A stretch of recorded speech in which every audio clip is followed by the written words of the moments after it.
Hello guys, welcome to স্পটিভাস। তো guys, আজকে নিয়ে চলে এসেছি ডে 12 এর অলিম্পিকের শিডিউল ইন্ডিয়ার কন্টিনেন্টের। তো গাইস, আপনারা তো জানেনই অলিম্পিকের ইন্ডিয়ার সব আপডেট রাখতে স্পটিভাসে চোখ রাখতে হবে। তো গাইস, দেখে নেওয়া যাক ডে 12 এ কি কি ইভেন্ট আছে আর শিডিউল আছে।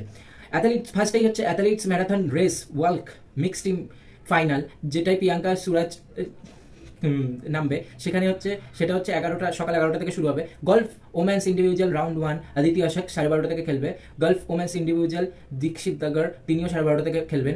Table tennis women's team qualify quarter final India versus Germany, সেটা হচ্ছে 1:30 থেকে আছে। Athletes long jump qualification Kumresh তার হচ্ছে 1:35 থেকে ইভেন্ট। Athletes women's javelin qualification Anurani তার 1:55 থেকে। Athletes women's 100 metre hurdles round ইয়াতি ইয়ারি তার 2টো থেকে ইভেন্ট। রেসলিংয়ে ওমেন্স 53 কেজি রাউন্ড অফ 16 আর সেমিফাইনাল, মানে রাউন্ড অফ 16 জিতলে তার পরপরই সেমিফাইনাল হয় 2-3টে ইয়ের পর।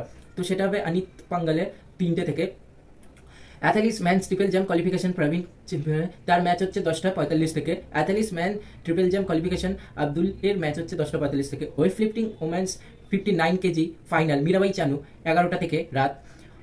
রেসলিংয়ে ওমেন্স 50 কেজি ফাইনাল ভিনেস ফগতের ম্যাচ হচ্ছে 12:10 থেকে, মানে সেটা হচ্ছে ইন্ডিয়া স্ট্যান্ডার্ড টাইমে 8ই আগস্ট হয়ে যাবে 12:10 বেজে গেলে। কিন্তু যেহেতু প্যারিসের টাইমে সেই দিন তখনও 7টা, যেহেতু প্যারিস আমাদের থেকে পিছিয়ে টাইমের দিক দিয়ে পড়ে, তাই জন্য তাদের ওখানে তখনও 8 তারিখ থাকবে। তো সেই টাইম অনুযায়ী শিডিউল হয়েছে অবশ্যই। তো সেই জায়গায় দাঁড়িয়ে আমাদের টাইম 12টা ক্রস করে যাবে। অ্যাথলেটিক্সে ম্যানস 3000 মিটার এসসি ফাইনাল অবিনাশের তার হচ্ছে 1:10 থেকে ইভেন্ট শুরু। তো গাইস, এটা ছিল হচ্ছে ডে 12 এর শিডিউল 7ই আগস্টের। এবার দেখে নেওয়া যাক কোন ইভেন্ট থেকে আমরা কি কি আশা করতে পারি। Athletes marathon race world final, এটা যথেষ্ট টাফ হবে, ঠিক আছে, কিন্তু আমার মতে মনে হয় যে ইন্ডিয়া কোথাও না কোথাও ভালো ফিনিশ করতে পারে, 5th 4th বা যদি ব্রোঞ্জ আনতে পারে তো বেটার, ঠিক আছে। গলফের ওমেন্স ইন্ডিভিজুয়াল আদিতি অশোক আগের বার 4th হয়েছিল, ঠিক আছে, ব্রোঞ্জের থেকে একটা স্টেপ পিছনে ছিল। তো এবার আশা করবো বেটার করবে। এটা ফার্স্ট রাউন্ড, কিন্তু মেডেল জিততে গেলে প্রথম রাউন্ড থেকে এগিয়ে থাকতে হবে। ওমেন্স ইন্ডিভিজুয়াল দীক্ষিত আগের বার অতটা আহামরি মানে ভালো রেজাল্টও করেনি, তো সেই জায়গায় দাঁড়িয়ে যদি বেটার করে, অন্তত ভালো রেজাল্ট আনে, মেডেল না পাক বা টপ 10-এও না থাকুক, বা আগের বার 29 না 23-তে ছিল, তো সেটা যদি টপ 15 বা টপ 10-এ থাকে সেটা আরও বেটার লাগবে, কারণ তিনি তো বেটার করছে, যত বেটার করবে নেক্সট ইভেন্টগুলোতে তিনি ভালো খেলবেন। যাই হোক, টেবিল টেনিস ওমেন টিম, তো রোমানিয়া যদি 3 র্যাঙ্কের হয় তো জার্মানিও ভালো র্যাঙ্কেরই, 6 র্যাঙ্কের। তো যদি রোমানিয়াকে হারানো যায় তো কেন জার্মানি নয়, হোয়াই নট জার্মানি। তো যদি ভালো খেলে তো টিম ইন্ডিয়া জার্মানিকেও হারাতে পারে টেবিল টেনিসে ওমেন্স টিমের। অ্যাথলিটস ম্যান হাই জাম্পের কোয়ালিফিকেশন সার্ভেস তিনি আই থিঙ্ক পারবেন না অনেক, কারণ 32 জন থাকবে, তার মধ্যে টপ 12-এ পাওয়া একটু চাপের ব্যাপার। তো যাই হোক, করতে পারলে ভালো। ওমেন্স জাভেলিং কোয়ালিফিকেশন অনুরানী এখানেও প্রায় 16-32 কি 17-33 জন হতে পারে। তো এখানেও কোয়ালিফিকেশন টপ 12-তে থাকাটা একটু চাপের ব্যাপার, কিন্তু চেষ্টা করলে সবই হয়, কারণ এটা কোয়ালিফিকেশন। তো নেক্সট রাউন্ডে তো সেই হিসাবে যাওয়া উচিত, ফাইনাল রাউন্ডে যদি ভালো একটা ফিনিশ করতে চায়। সবসময় মেডেলই যাদের থেকে মেডেল আসা বা ভালো খেলেছে মেডেল আশা করতে পারি সেরা, যাদের থেকে মেডেল আসা নেই কিন্তু তারা ফলস্বরূপ ভালো করে দেখতে গেলে সেটাও ভালো, নেক্সট বার আমাদের আশা থাকবে। Athletes women's 100 metre hurdles round 1-এ জ্যোতির হচ্ছে তার নেক্সট রাউন্ডে তো যাওয়া উচিত। রেসলিংয়ে সবসময় ইন্ডিয়া ভালো, তো ভালো আমি এই রাউন্ড অফ 16 সেমিফাইনাল এগুলো তো জেতা উচিত। অ্যাথলিটস ম্যান ট্রিপল জামে কোয়ালিফিকেশন প্রবীণ চৌহান আর অ্যাথলিটস ম্যান ট্রিপলে দুজনের মধ্যে দুজনের মধ্যে একজন তো যাওয়া উচিত মেন রাউন্ডে, যদি পারে দুজনই যাওয়া উচিত।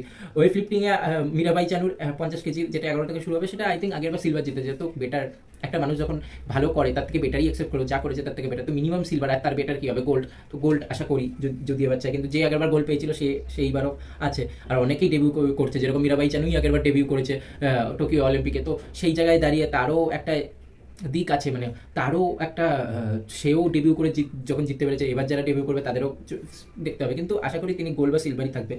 আর অ্যাথলিটসে ম্যানস 300 মিটার এসসি ফাইনালে অবিনাশ সিডেল, তিনি সবসময় আমরা তাকে একটা ভালো, মানে এই ইভেন্টটাতে তাকে একটা ভালো ধরি। তো আমার মনে হয় তাকে মিনিমাম করা উচিত, মানে মিডল কন্টেনশনে আসা উচিত, সে ব্রোঞ্জ পাক কারণ যে সে এশিয়ার বেস্ট।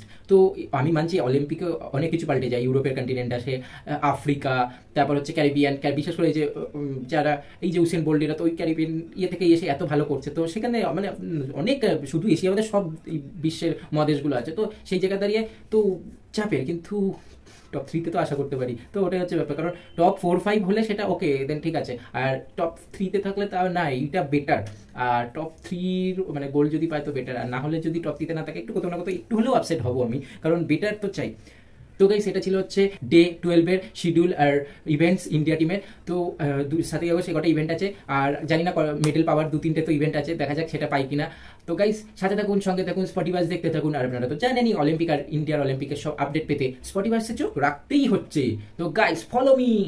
সবাইকে রিকোয়েস্ট করছি একটা জিনিসই, যে সব প্রত্যেকে লাইক, কমেন্ট, শেয়ার, সাবস্ক্রাইব করবেন প্লিজ প্লিজ। এটা আমার প্রথম চ্যানেল, আপনারা পাশে থাকুন প্লিজ, সাহায্য করুন, আমি আমার যথাযথ চেষ্টা করব প্লিজ। তাই আপনারা লাইক, কমেন্ট, শেয়ার, সাবস্ক্রাইব করবেন প্লিজ।